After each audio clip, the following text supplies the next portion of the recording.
Well, hey everyone, you're watching What Was That About? My name is Moses Khan. I'm the host here, and we are a church located in Brampton, Canada called All People's Church, and I'm joined by our lead pastor, Dr. Tony Soldano. Pastor, it's good to be here. Pastor Moses, always a pleasure. Great day, cold. It's snowing. Snow. It's snowing. It's beginning to look a lot like Christmas. Christmas. And we've had a very good November. Yes. So we can't complain too hard because God has been good. We are thankful. Climate change has been good to us. Yeah, it's been good. Can we extend that? No. Well, listen, going from laughter to kind of a serious subject here. There was another incident in our area of a stabbing at a school, another lockdown, and these kinds of instances are becoming more and more normal of violence happening at schools, shootings, stabbings, lockdowns, all sorts of things like that. Just more and more prominent. So sad. Yeah, incredibly, incredibly sad. And it's children doing this to other children, which is just a wild and scary, scary thought. Yeah, we have children killing children, Pastor Moses. Like, think about that. Yeah. Just wild. Just wild. So what are your thoughts on this? Not just that it's happening, but that it continues to happen. It's grown, the frequency of these kinds of instances. And what are your thoughts on that? Is there a solution? Is there a root problem that we should be looking at? And before you know it, stuff like this is not going to be reported on news, and so it's just going to become part of society, part of life. What are your thoughts on that? Well, it's interesting that even in the criminal code, we do not have sections that cover these sort of crimes, these sort of violent crimes, because it's never been heard of that children at this age are capable of such things, Right. such violence, such taking of life and murder. And I think it's a part of what's happening in general in our society. But I believe with all my heart, you have evicted God. They have evicted God, prayer, the Bible, morality from the school system. They've replaced it with political correctness, humanism, sexual orientations, and quite frankly, from a health perspective, positive perspective, those things are not only destructive, but they have no good qualities or power, within them, such as the Bible, prayer, the presence of God, His morality that provides a standard for people. And so, I believe with all my heart that has had an absolute impact on children, their respect for others, their respect for life. Like, the people in power ought to ask themselves the question, our political correctness and the message of inclusivity that, quote unquote, they have espoused now for many years in place of God. Has that worked? Right. Has that worked? Clearly not. Clearly it has not. As a matter of fact, I believe things are worse. In a couple of weeks, I'll have a subject matter expert here to talk about mental health issues amongst young people. Sexual orientation. Children are more confused. They're more angry. Yeah.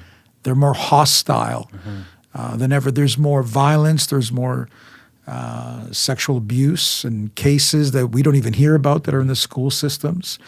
We have schools, Pastor Moses, that have to segregate the grade 9s from everybody else because they are bullied and picked on. And this is commonplace. I think people, they send their children to school, particularly in the higher grades like middle school and certainly into high schools where you're talking, things that we would only hear of, this only happens in the United States. So this is happening locally right here in our city. Yeah. Just wild stuff. And I think you said something interesting in regards to kind of the political that has been operating within the school systems here. And, in reality, it's too much for kids to handle. You throw all this pressure, all this weight on them, and the weight of independence, then kind of fueled with political correctness and all these sorts of things. It's like a bomb just waiting to explode, because kids, they weren't designed to hold that weight, to hold that kind of pressure of independence, making decisions of gender, of sex, and the rest of it, that they're not able to handle. And so you have these, people who just kind of freak out, lose it, because all of a sudden now, because they're focusing on all these sorts of things that are part of their agenda, they're ignoring the major issues. They're ignoring, well, what is this doing to their health? What is this doing to their mental, their mental health and all sorts of things? And it's like, in reality, kids need to be told what to do. They need to be told what to do. They need to be told this is right, this is wrong. They need to be told, there is something called truth, right? And they need to be told what to do, not be given the freedom to act independent, to decide for themselves, because they aren't made to handle that sort of weight. Well, there's a whole other subject, right, about absolute truth. Now it's basically, you have your own truth, you have your own reality.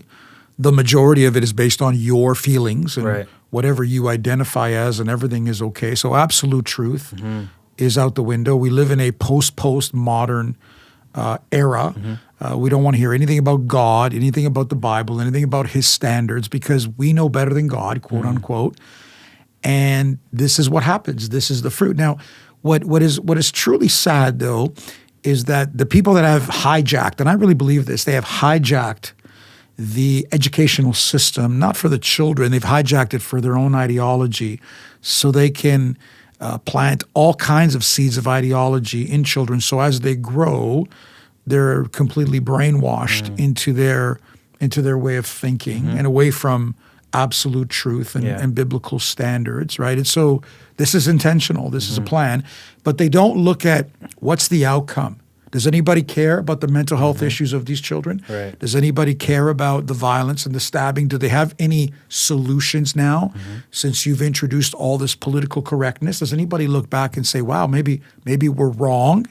Maybe we're off the rails. Maybe something has gone off and you can't touch it. Like what we're doing here, we'll be called haters and bigots and all the rest of it. But we happen to know that God's word works. It's interesting, Pastor Mose. Let me. I want to read out of Romans chapter 1. This is a paraphrase, so it's not an exact translation from the Message Bible. But listen to what he says in verse 30. He says, "Fork-tongued God bashers, bullies, swaggers, insufferable windbags. They keep inventing new ways of wrecking lives. They ditch their parents when they get in the way." And we've seen this. They've ditched parents, right? Yep. Parental authority and guidance. Stupid, slimy, cruel, cold-blooded. And it's not as if they did not know better. They know perfectly well they're spitting in God's face, and they don't care. Worse, they hand out prizes to those who do the worst things best. Wow. They hand out prize. In other words, the more value can become, the more evil. And you and I just did a podcast. And by the way, remember on that whole that teacher there that was wearing those massive breasts, the school board in Milton, cowardice, came out and said we have no authority, no right to decide what a teacher can wear as far as their dress. What's next? They've created a precedent. You see, that's exactly what they're saying. Yep. They hand out prizes to those who do the worst things best. Who's the next individual that's going to break the next barrier? Because now you've basically said, we can't touch this ideology, we can't touch this philosophy. So we're heading down a slippery slope, and it's always the children that pay the price. Even when parents rise up, there were protests. Parents went to the school. Their voice doesn't matter. The parents' voice, authority over their own children does not matter. This ideology rules the day, and now you're seeing the fruit of it. You're seeing the fruit of it amongst the children that are lashing out. They lash out against each other. How many young people have been murdered in our city, whether it's because of drugs or, in our day, and you and I obviously have an age difference, right? So your day was even a little rougher. In my day, you would get into a fist fight with somebody. Honestly, by the next day or in a day or two, you'd be best friends.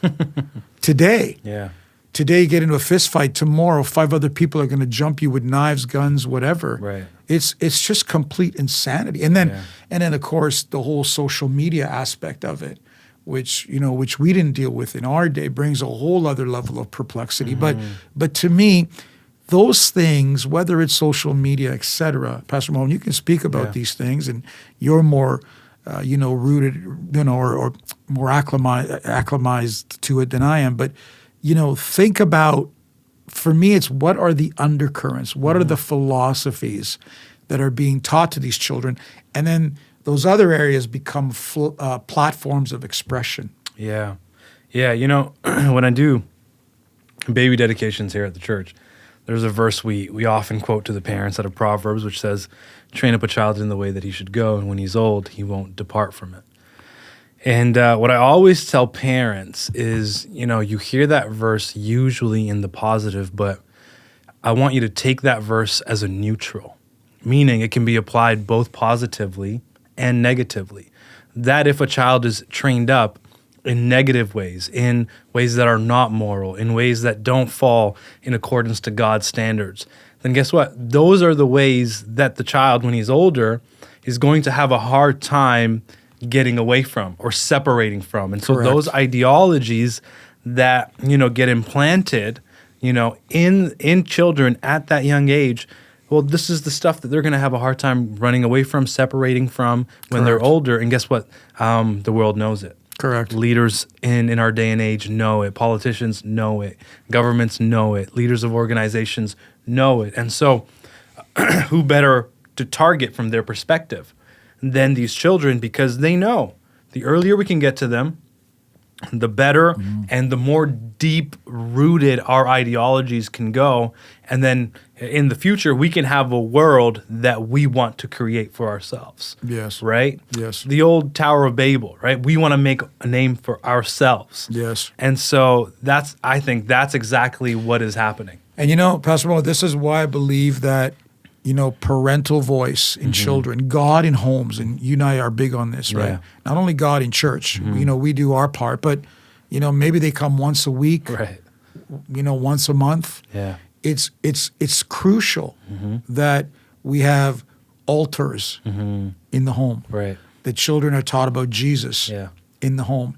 And parents, I think it's time for a parental revolution, honestly. Come on. I think parents need to stand up, fight back, not give in to this, the train has left the station, there's nothing we can do about it. I believe it can be turned around. Yeah. Parents, I think you need to be involved in schools. Maybe you need to start running for elected positions, running on school boards.